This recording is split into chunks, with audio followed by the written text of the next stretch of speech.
ವಿರುದ್ಧ ಕೇಸರಿ ಕಿಚ್ಚು. ಕಲ್ಯಾಣ ಕರ್ನಾಟಕದಲ್ಲಿ ಬಿಜೆಪಿ ನಾಯಕರಿಂದ ಹೋರಾಟ ನಡೀತಾ ಇರುವಂತದ್ದು. ಶಹಾಪುರದಲ್ಲಿ ಸರ್ಕಾರದ ವಿರುದ್ಧ ಧಿಕ್ಕಾರವನ್ನ ಕೂಗಿ ಆಕ್ರೋಶವನ್ನ ಹೊರಹಾಕ್ತಿದ್ದಾರೆ. ರಾಜ್ಯದಲ್ಲಿ ಮುಗಿದೆ ಒಂದು ಕಡೆ ಹೇಗಾಗ್ತಾ ಇದೆ ಅಂತಂದ್ರೆ ವಕ್ಫ್ ವಿರುದ್ಧ ನಿರಂತರವಾಗಿ ಕಿಚ್ಚು ಹೆಚ್ಚಾಗ್ತಾನೆ ಇದೆ. ಯತ್ನಾಳ್ ಅವರು ಈಗಾಗಲೇ ರಾಜ್ಯದ ರೈತರ ಪರವಾಗಿ ನಿಂತಿದ್ದಾರೆ. ಈಗ BY ವಿಜಯೇಂದ್ರ ಅವರ ಸರದಿಯಾಗಿದೆ.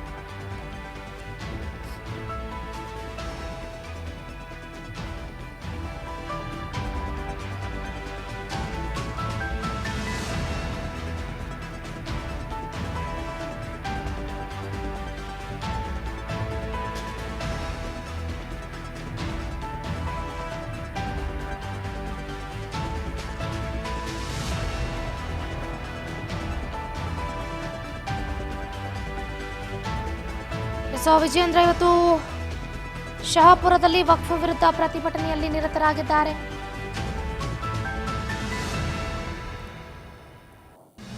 BJP state president BY Vijayendra ಅವರು ಈಗಾಗಲೇ ವಕ್ಫ್ ವಿರುದ್ಧ ಪ್ರೊಟೆಸ್ಟ್ ಅನ್ನು ಆರಂಭ ಮಾಡಿದ್ದಾರೆ ಶಹಾಪುರದಲ್ಲಿ.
ರಾಜ್ಯ ರೈತರ ಹಾಗೆ ಮಠಗಳ ಆಸ್ತಿಗಳನ್ನು ವಕ್ಫ್ಗೆ ಹೆಸರಿಗೆ ವರ್ಗಾಯಿಸಲಾಗಿರೋದ್ರಿಂದ ಇದರ ವಿರುದ್ಧ ಬಿಜೆಪಿ ನಿರಂತರವಾಗಿ ಹೋರಾಟವನ್ನ ಮಾಡ್ತಾನೆ ಇದೆ. ಇವತ್ತು ಗಮನಿಸ್ತಾ ಇದ್ದೀರಾ, ಶಹಾಪುರದ ಪ್ರಮುಖ ಬೀದಿಗಳಲ್ಲಿ ಪ್ರತಿಭಟನೆ ಮೆರವಣಿಗೆಯ ಕಿಚ್ಚು ಹೆಚ್ಚಾಗಿದೆ.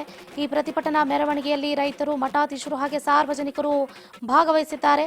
ಡಾಕ್ಟರ್ ಶರಣ ಭೂಪಾಲ ರೆಡ್ಡಿ, ಮಹೇಶ್ ರೆಡ್ಡಿ ಮುದ್ನಾಳ್, ಗುರುಕಾಮ ಲಿಂಗಪ್ಪ, ರಾಜು, ದೇವೇಂದ್ರನಾಥ್ ನಾಥ್, ತಿರುಪತಿ ರೆಡ್ಡಿ ಹಾಗೆ ಚಂದ್ರು ಕಡೇಚದೂರು ಮತ್ತಿತರರು ಉಪಸ್ಥಿತರಿರುವಂಥದ್ದು.